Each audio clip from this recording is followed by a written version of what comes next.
Hello, darkness, my old friend.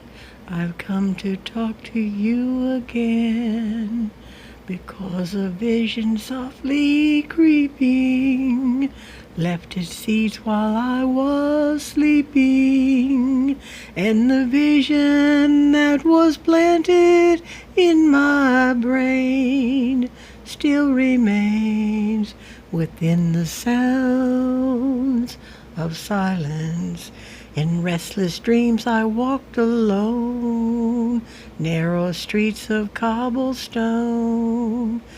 'Neath the halo of a street lamp, I turned my collar to the cold and damp, when my eyes were stabbed by the flash of a neon light that split the night and touched the sounds of silence.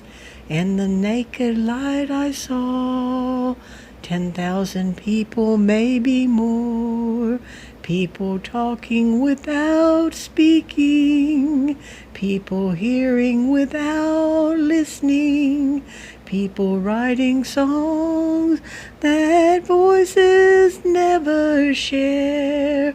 No one dared disturb the sound of silence. And the people bowed and prayed to the neon god they made. And the light flashed out its warning.